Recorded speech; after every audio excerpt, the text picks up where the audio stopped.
You know, a common misconception when it comes to landscape photography is thinking that you need to be out on a big, epic, grand location. And don't get me wrong, that definitely is beneficial, especially if you like capturing the grand landscape like I do. However, a part of my portfolio has always been dedicated to the smaller, more intimate scenes. And that's what we're going to be talking about in this video. How can you have fun as a landscape photographer when you don't live somewhere epic?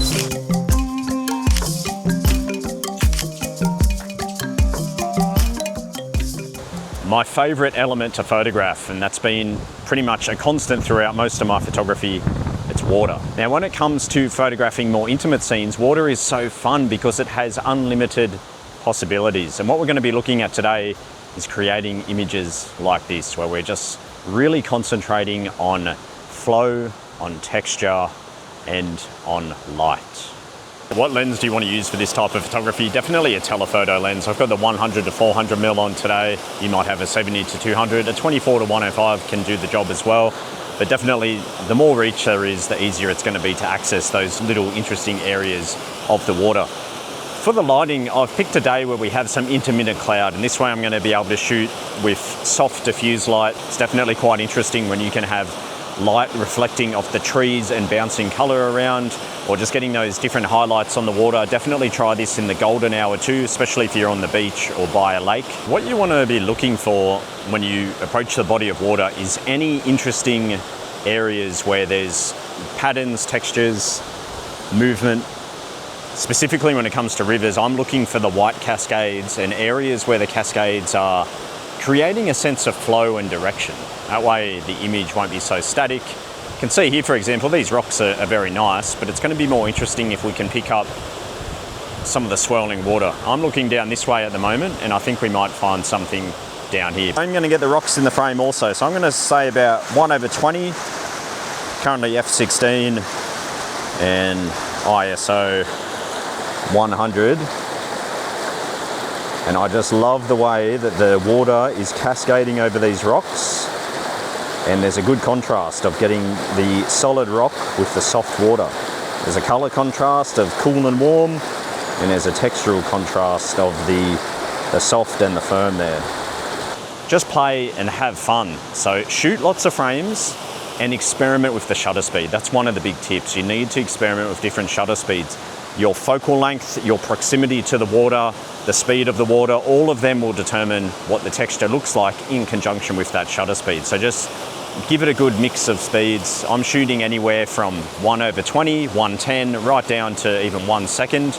I do like to be slightly faster though in order to retain some kind of texture. When you get down low, you'll probably get shallow depth of field and a blurred foreground because you're using the compression of the tele.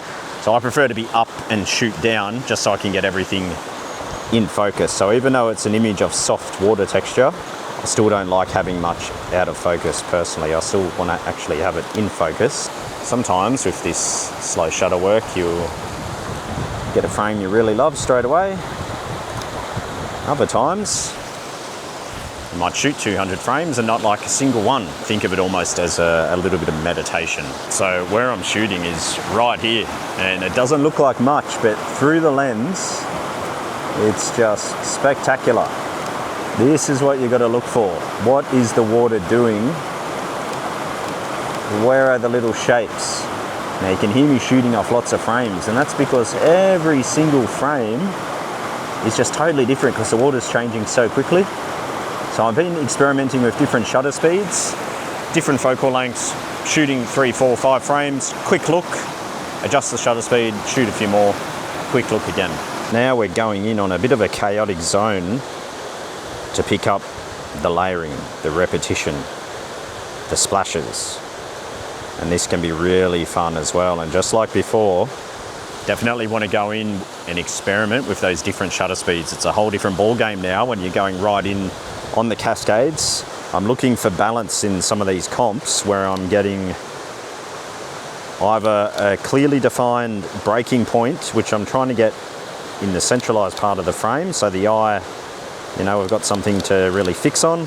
And I'm actually avoiding the rocks in the background now, so I don't get anything static. Definitely getting a few here that I'm liking the look of. Gatorade water.